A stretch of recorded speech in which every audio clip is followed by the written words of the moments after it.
What's up, you guys? Happy holidays from the ground up. I am your host, Kazi. I'm here with my sister, Nay.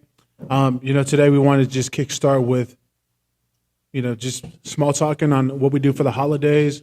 I hope everybody's having a great one. Something that I'll kickstart is saying something that me, my wife, and my kids do for the holidays as far as traditions and whatnot. We usually go up to the snow, but one thing that we put a lot of emphasis on is we're not really big with toys. We do stuff with the church and we love giving back to the community. But one thing we're not big on is like splurging on all these toys, because with my kids, I'm pretty sure a lot of kids are like that. They don't really last, it doesn't last too long. Like I give it about a month and then that toy's collecting dust, So we are really big and super intentional with creating memories more so than buying toys and gifts. It's like a quick type of excitement. But with as far as like going to the snow or traveling, we have many memories of doing that with the kids. I feel like the kids, they cherish that more. They talk about it till this day. Things we've done 3-4 years ago. What do you do? Yeah, Usually? I'm not gonna lie. I was one of those. First of all, I'm the auntie that all the kids think has hella money. Like, so all the kids always don't even say anything. But all the kids always ask me for stuff. So literally, I've always been the auntie to buy a heck of toys for all the kids. But as the years have gone on and the kids, there's so many of them now. Yeah, I ain't got that much money. But I've actually started to do what you do. Tried to take them to more experiences now. Like I took them last year to the Disney on Ice in Stockton, and then just trying to build core memories with them. Just because, like you said, every time I've bought them a toy, I promise they play with it for like, I don't know, not even a day before it ends up on the floor. So yeah, I feel like that's what I try to do more so now is just spending time with them, because the kids, like you said, the kids are gonna remember those core memories, those experiences that you take them to do, and not the expensive toys. And it doesn't, even if you do get them a gift, like it doesn't have to be the most extravagant, biggest toy. Like kids appreciate just opening a present, and I promise, like half the time they'd rather play with the box than what was inside of the box. I think kids cherish more when you actually spend that time with them, and give them that undivided attention. You're actually giving what I enforce with my kids, and my kids now they're enforcing it on me when I'm at the house is when they're talking or when they're trying to show me something, they want your eyes and your ears. They want to make sure that you're actually paying attention. And in a sense, it shows the person that they matter more than whatever you're doing on your phone, or they matter more than what you're watching on the TV. So it's a matter of I think at the end of the day, the kids cherish those moments where they feel like you're acknowledging them. Like they're important and they matter. Yeah, no, for sure. Because I know for me, like, I don't even remember not one. Okay, I do remember one toy I opened as a kid, and it was remember the hit clips? That, and it only played like, what, 15, 20 seconds Yeah. of, now if you remember that, you're old too. No, that's probably the one thing I remember that I opened that I was hella excited for. But other than that, I don't even remember half the toys I opened. And it was just like, I guess the memory of being together as a family. We did everything together, and just the excitement that everybody had.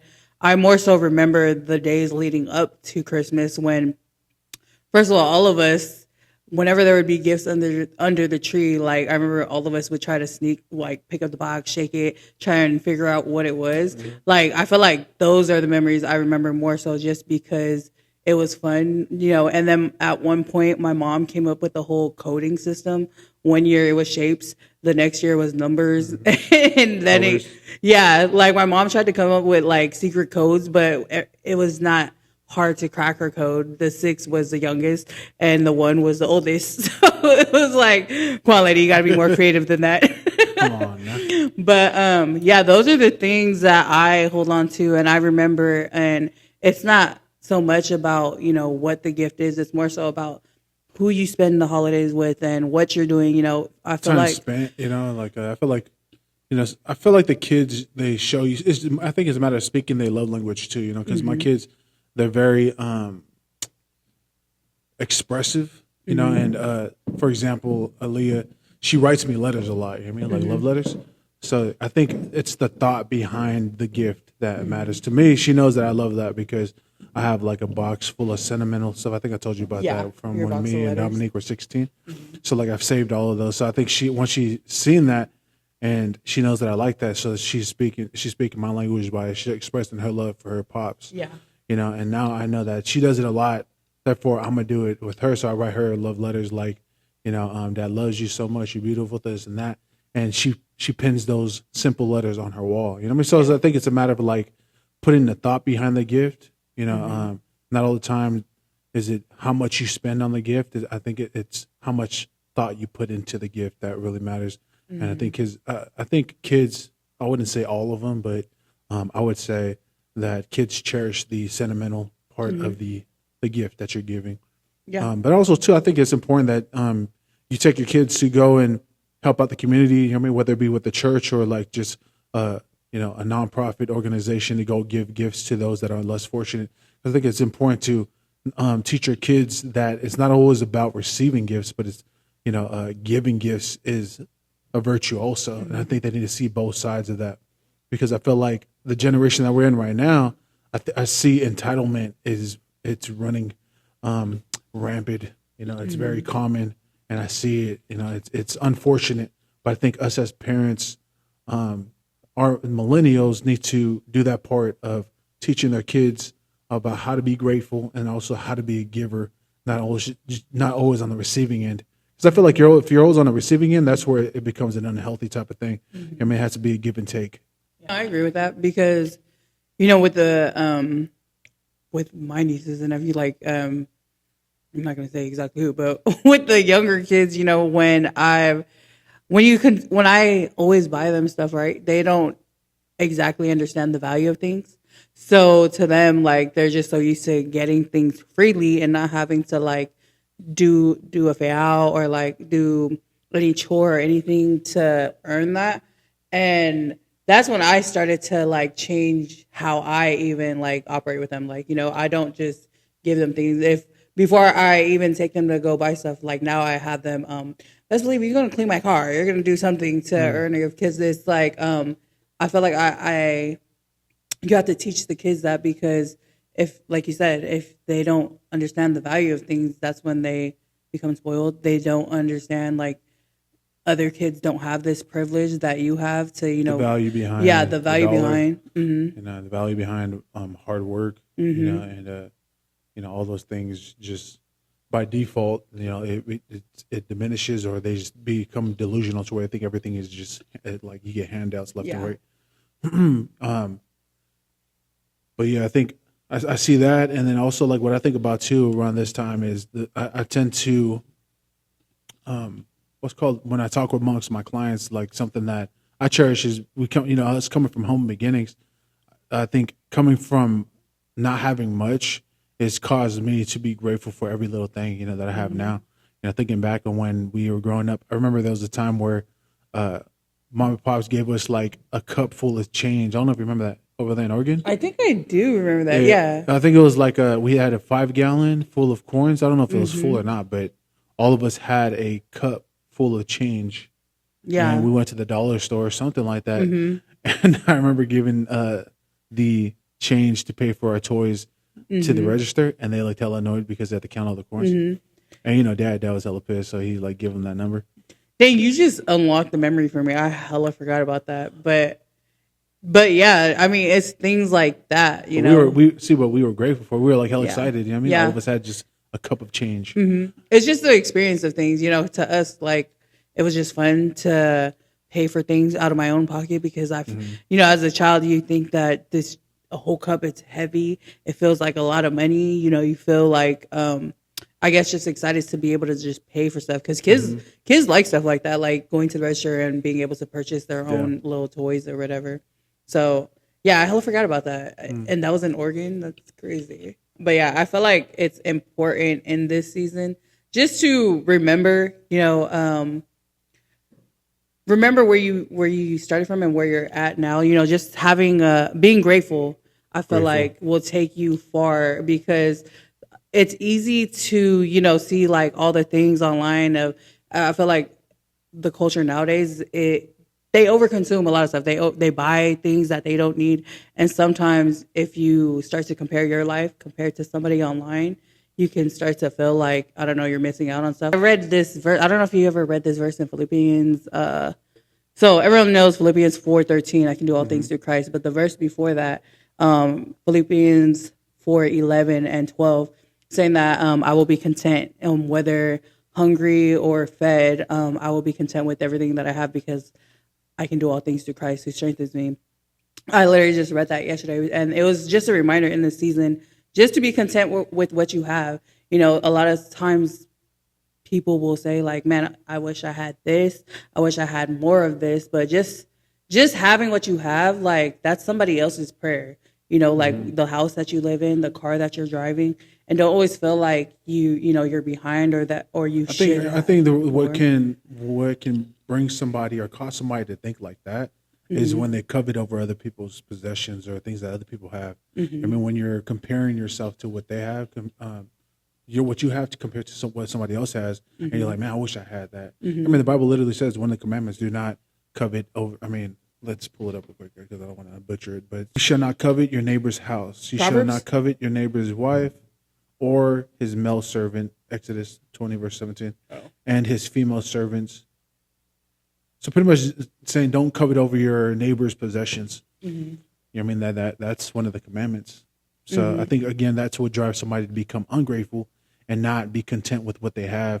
You know, if you think about the story of Adam and Eve, that's what caused them to fall into eating from the tree, is they focused on what they didn't have. You know what I mean? And understanding that they had all the trees in the garden and they couldn't eat that one thing. But them focusing on what they didn't have caused them to fall, caused them to bite into the apple. And what happens is they sabotaged all the others. Now they couldn't even have access to all the other trees. They lost everything. And I think that's what happens with us in society today, is when we focus on other things and when we focus on what we don't have, you know what I mean, the lack, we sabotage all the people, the relationships, we sabotage our everything that we have right now, and we become ungrateful. Therefore, it causes us to lose a lot of things. I mean, we tend to burn bridges because we take it for granted, or burn relationships, or we just start acting out because of it. Just be grateful. Literally having that practice and just standing on that is like, it changes everything. It changes your perspective. It changes the way that you view things and just the way that you move. You know, you'll start to, I don't know, just wake up happy just because I know I was just having this conversation with Raquel yesterday about, just being grateful just for everything, because even though I'm not where I want to be, I'm not where I used to be. Like I'm so grateful to God for all his blessings, and I remember at one point, praying for the life that I am walking in now. So, I just, like I said, having that practice of just giving thanks, changes a lot, literally. I don't think there's a problem with desiring to have more. I feel like, God puts those desires within us so that we can go after them more. But again, to dismiss all the blessings around you and to where it causes you to be bitter because you don't have something in specifics, I think that can be now you are on your way to nowhere land. You know what I mean? It's gonna cause you to spiral downwards rather than you pushing you up towards what you really want in life. Yeah. Me and Kel had this conversation yesterday, and she asked that question about, okay, I understand being content, but when does being content, like is being content, do you think that's the same thing as being comfortable where you're at? Like, when does it become a bad thing? Or do you think it even becomes a bad thing? That's a good question. I think there's a difference. I mean, being content is being, I take it as being grateful. You know what I mean? But being comfortable, I don't feel like comfortability is an issue, but content and comfortable, yeah. Do you feel like that's the same thing? Because I'm just thinking about it now, but when I think about content and then comfortability, I think of content as being grateful for the journey that I'm on, right? And not wishing that I was further ahead. And I think of comfortability as literally where I'm at. I'm going to build a house here and stay here, getting too comfortable there. Like that's how I picture it, at least. Because I know that we're all wired for comfort. I mean, we're all wired to seek comfortability. I mean, but I think in a sense it can become dangerous if it's holding you back and it becomes something that's keeping you like stuck and plateauing. You know what I mean, as far as your growth, as far as, like say for your finances and stuff like that. Like I have enough just for me. I mean, I'm comfortable. My bills are paid. Yeah. This and that. But I truly believe that God wants us to go higher. I mean, it says exceedingly abundantly, whatever we ask, they could even imagine. And there's so many scriptures on prosperity. I think it's not only for us to prosper for just ourselves, because at the end of the day, like if the money isn't flowing and to where we're able to help other people, I think at the end of the day, it's like a selfish type of thing. You know what I mean? Like if you just have enough just for you and yours, I push to be a blessing to other people so I can help those that don't have, and it's just freely you receive, freely you give, freely you give, freely you shall receive. So there's a principle there on giving. Again, comfortability, I think it's okay. I wouldn't say it's not, but if it causes you to stunt within your growth, then I think that's when you're tapping into the danger side of it. That's a hard question to unpack, because it's like a borderline, like almost it's in the same family, but like they're relatives. Yeah, it's like they're relatives, but there's a distinct difference between the two. I mean, I think we're on the right track. Content, meaning you're grateful of what you have, and that doesn't mean you're satisfied. But then comfortability is just staying there, and it's where you camp, or where you pretty much park it, and you're pretty much like you stay you're done there. growing. I mean, you're no longer moving. Like you set up camp there. Yeah. Yeah, I feel like as believers, I feel like we should always be progressively be growing. I mean, but again, that comfortability is something that can cause somebody to become plateau with their growth in general. So again, I think it's important for us to always become more so that we can do more, therefore we can have more, and then when we have more, we can be a blessing to other people. But how can we be a blessing to other people if we only have enough to take care of ourselves? Yeah. It speaks on that too in 1 Corinthians about using the gifts that God gave you, because when you use the gifts that God gave you, you're not only saving yourself, but you're saving those that you are able to help through your gift. You walking in what God called you to do, and also what He blessed you with, you already have it. You just have to tap into that, and you doing all of that, what you're supposed to do, helps other people get to where they're trying to get. Because now, like you said, you're able to bless others by being a blessing. And as we, you reminded me of reminded me of something, which is when you break through, right? When you break through your finances, when you break through, addictions, or you break through in general, you become a doorway for other people to walk through that same type of breakthrough. It gives hope for those that feel hopeless within their situations. Because something I was talking to Dominique about is, as you grow, as you overcome the things that you're dealing with right now, there's somebody that's going through the same thing. So it's a matter of you overcoming that, becoming the best version of yourself, and helping out those that are in your situation right now. So I believe that everything that we're going through is super intentional from God, so that we can help, our people, the people that we're meant to help, serve the people we're meant to serve. But it's all connected, to where we can first help ourselves. Just reminds you like when you go on a plane, they teach you the whole safety thing. So put the mask on yourself first, then put the mask on your partner or whoever that you're trying to help assist. You got to save you first before you try to save other people. Yeah. So I think, taking that into perspective, at the end of the day, what we're dealing with, we have to make sure that we cut the heads off of the giants. We need to cut the heads off of, overcome the things that we know we need to overcome. And then later on down the road, we'll be able to help and assist other people to do the same. Yeah, no, I mean, I could definitely vouch to that, because, I dealt with a lot of I didn't see it as this when I was in it, but I dealt with alcoholism. I dealt with fornication. I dealt with insecurities. I dealt with, verbal abuse, emotional abuse, and all these things. And I, in my business, or even in the friendships that I have with females, I see a lot of them dealing with those things that I dealt with. And some of them know me from that life that I used to live, and they see me who I am today and how different my life looks compared to the person they met then. And some of them are dealing with some of the problems that I used to deal with. And so they asked me the question too about like, Nay, how did you do it? You know, how did you give up drinking? How did you stop talking to this person that, you know, that I clearly knew that wasn't for me, but like I was comfortable in that.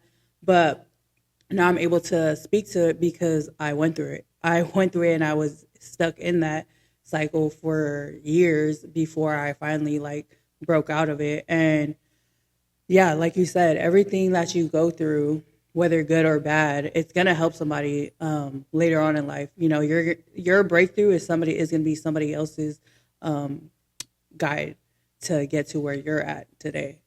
And that even reminds me of Paul. You know, Paul always wanted to go to, I think it was Rome, right? Rome, where he would be able to spread the gospel. And he thought at that time that he would go there on foot, right, as a free man. But God actually took him there as a man in jail. And the guard that was in charge of where Paul was locked up at, he had access to somebody that was higher than him, like, you know what I mean? And so, you know, sometimes the things that we go through that we see as like, I don't know, as like the worst thing ever. Sometimes it's like part of God's plan to get you through doors that you never would have gone through, or to touch the lives of people that you never would have met if you never went down that road, you know? Mm-hmm. So sometimes the things that we're dealing with, it's building you up and it's opening doors for you. And that you, like I said, that you would never have gone through, and you're going to be able to make a huge difference once you come out of that. Amen, my sister. Jesus is the reason for the season. I just want to say, you know, if you're watching this, because like I said, I dealt with a lot. And I remember when I was in the world before I found God, during the holidays, I used to hate the holidays. I used to feel the most loneliest person ever during the holidays, even though I had a big family. I just used to deal with these thoughts. So if you're dealing with that, like, you know, you're not alone, and Jesus literally loves you. You have a whole family in Christ. And I feel like it's around this time that the enemy tries to attack you and make you feel like you're alone, like you don't have anyone to speak to. But those are the thoughts that I used to deal with. And it wasn't, what helped me get through that was literally surrounding myself and reminding myself that you do have people that love you. You know, going around my family helped me not feel so alone and break out of that, because yeah, those are just thoughts I used to deal with during the holidays, and I used to be like a Scrooge. I used to hate the holidays, but I actually love the holidays. I'm actually joyful and excited for the holidays because I have my family, and because I get to see all the kids and my distant family who I don't see all the time. But yeah, I just wanted to say that. Yeah, I think a good practice to put into place is to write down all the things you're grateful for. I mean, write down all the blessings, write down all of the good things you have in life, because I think a lot of times people, they tend to count all the things they're disappointed in, and all the things that should have happened, could have happened. This, you know, like for example, this shouldn't have happened, and they're like just very bitter about certain things that took place that's happened in the past. I mean, we can't change nothing about the past, you know, and they get stuck there and nowhere land. But I think it's important for us to write down all the different accomplishments, how far you've come. You know, it's like tracking data, right? And then when you look back on it and you start counting and reading all the things that you've accomplished, things that you're grateful for, things like all the blessings, it changes your mood. It changes the way you think. It changes the way you speak, right? Your attitude and stuff like that. And I think that will serve you more than you focusing on the back end of the things that we can't change, the negative part. You know? Yeah, it's just, I think you spoke on this last week about changing your perspective. You know, you could either see the glass as half empty or half full. So it's just count your blessing. Literally, there's so much to be grateful for. There's a lot of people who didn't make it to the end of 2025. So it's just being grateful. Like, I mean, for example, what you just said, there's people that didn't wake up this morning. We still here. You know what I mean? That's something to be grateful for. There's people that don't have their limbs, and we have ours. That's something to be grateful for. You know what I mean? Some people don't have their sight. Some people don't have their hearing, and we have that. So, like, at the end of the day, we have so many blessings that we just dismiss because we're so numb to it. You know what I mean? We become desensitized to the blessings to where it causes us to be ungrateful again.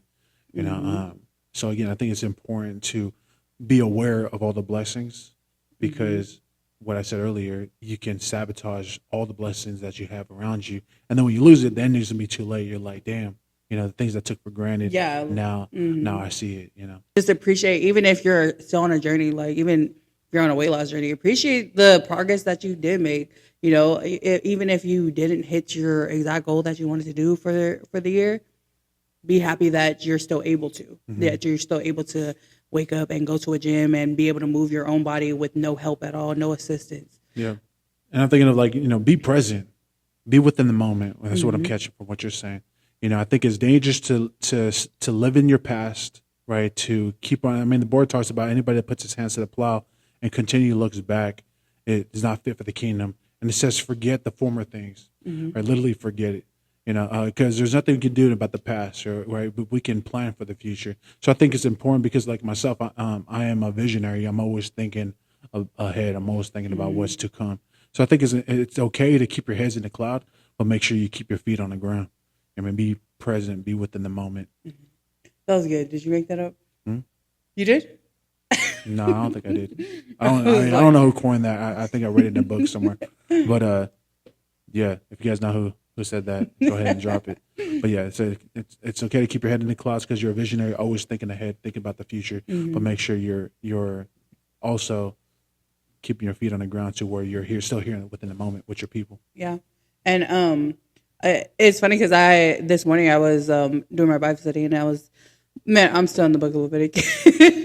I'm almost done with Leviticus because Leviticus is a hard book to get through because there's so many details, tedious little things in there, but I'm towards the end, almost to the finish line. But in I think it was chapter 23, this is when God's telling them, on this day you're going to have the Passover, and then on this day you're going to have the leavened bread holiday. And it was all these holidays that literally God appointed them to celebrate, literally take this time to celebrate and just remember. And so, even right now we're in Christmas, and these are in these holidays, these are the times, it's towards the end of the year. Actually, it is the end of the year, to just remember what you got through today and that you're still standing today. Whatever you went through the year, you made it to the end. So just be grateful, because even God told the Israelites to just remember. And there's something about remembering what you went through and how bad you used to whatever you went through back then, but where you are now is this testimony on its own, because like we said earlier, a lot of people who didn't make it to the finish line, and you did. So that's something to be grateful for, something to give thanks for. So now you're saying that, I want to challenge our listeners to put something else into practice, and something that me and Dominique do as every year annually is we sit down and we plan out the year to come, right? Our goals financially, our spiritual walk, our personal development, our fitness, and stuff like that. Do we hit the mark every time? No, but at least we have our targets in place. I heard this quote, I don't know who coined it, but it said, those who fail to plan, they plan to fail. Right? So it's not like you're shooting in the dark hoping that you land on something. It's putting your targets in place and all these different things, because like some of us are fathers, some of us are mothers, some of us are husbands and wives. We serve within our community. Like we wear so many different hats. But I think it's important for us to, one, compartmentalize, but then also have goals like, what do you want to be within the next year? And I think the word is retrospect. Is it retrospective? Retrospect is when you're looking back on what happened. Yeah. And go back to the drawing board. What happened? How did that happen? Why did it happen? What can we do moving forward to make sure either we continually do that to progress within that, or we stop that from happening again by making sure that this don't happen moving forward. You know what I mean? So it's really thinking about, where you were at, where you came from, and where you want to go, and then putting plans of action in place to make sure that you're progressing towards the mark. Because there's so many people shooting aimlessly around here. You know what I mean? Like, don't even know, no sense of direction. Yeah. Right? Like whichever way the wind blows. Yeah. Just going with the flow. It's like, bro, like, especially as a man, I feel like if you're a man and you have a wife or you have a partner or you're somebody that's single, I think it's still important. It doesn't matter what phase of life that you're in to have a vision, have a goal, have a sense of direction. Because one thing I know is nobody wants to follow somebody that doesn't have that sense of direction, especially a man. I mean, I feel like we having a vision, it dictates what you should be doing, right? It doesn't matter how you're feeling about it. When you know what the vision is, it's a matter of like, okay, what I'm doing right now, or the relationships that I'm building, the bridges that I'm building with these people, is it going to bring me closer to the ultimate objective? Because if not, it's going to serve you as a distraction. Therefore, you're not going to step into that, right? You're saying no to a lot of things so that you can say yes to the right things to move you in life, to progress, to move forward. Yeah. No, that's good. That's a good practice to have, to make plans on what goals you want to hit. And then you mentioned something about even if you're single, knowing what you want in life and what you want to accomplish, or even the type of person that you want. Because as a person who's single, like, if you don't know the type of husband that you want or the type of wife that you want, you're going to basically be going for whatever the world throws at you. And I promise it's not all winners. So it's like, but having these things in place, your non-negotiables, what you stand for, it'll narrow down what comes at you, whether this person aligns with what you want and what you view your life to look like. Now if this person will fit your lifestyle or even the vision that you have for your life. Because like you said, it's important to know what you want so that you can just know what you want. Because there's a saying that goes, if you don't stand for something, then you fall for anything, right? So it's know what you want in life and in a person or in a husband. Yeah, and I'll add on to that. Alex Hormozy and his wife, they throw a lot of memes out there, right? And one thing they said about relationships is you got to be real picky and real choosy on who you choose to do life with, because the person you choose can either push you to accomplish you building your empire, or they can bankrupt you of all the confidence that you need to build it. I mean, so it's really important to be choosy, right? The Bible talks about being unevenly yoked. Yeah. Right. And getting with somebody that's not at the same wavelength as you. They can detour you and prolong the process to getting to where you got to go. I'm thinking about when the scripture says, fix your eyes on Jesus, the author and perfecter of our faith, right? Because our story is still being written, right? And what I think about is when Jesus was going through, and he was going through all of that persecution, right? And he could have easily just, with a snap of a finger, ended it all. Like, he just could have came down and wiped out all the Roman soldiers. But he didn't, because I believe that he didn't, because he's seen the aftermath of him getting to the cross, right? He's seen the aftermath. Therefore, it gave him the energy. It gave him that passion and that drive to hold the cross, to endure all of the beating and all of the nailing to the cross and all of that, so that because he's seen us, right? Yeah. He's seen all of that. So I think Jesus himself. So when he says fix your eyes on Jesus, look at how Jesus did it, right? And so it's one, he knew what was the aftermath. That's the vision. He knew what was to come, and he knew that he was going to have to endure all these things to get to it, right? And so I think taking that into perspective, when you have your vision, understand that there's things that you're going to have to endure. There's things that you're going to have to do. That's sometimes it's not going to be easy. But if it's going to get you closer to that, understand that it's going to be worth it in the end. You know what I mean? And making sure that everything that you do moving forward, it lines up. It's within alignment to get you closer to that. That's good. I mean, and that draws us back to the reason we even have this season of Christmas, because of Jesus' sacrifice, and Jesus came here to save us. Jesus Christ is the reason for the season. But again, we just want to wish you guys a happy holidays. Hopefully you guys get to enjoy some time with your family, and God bless. See you guys on the next episode. Bye, guys. God bless.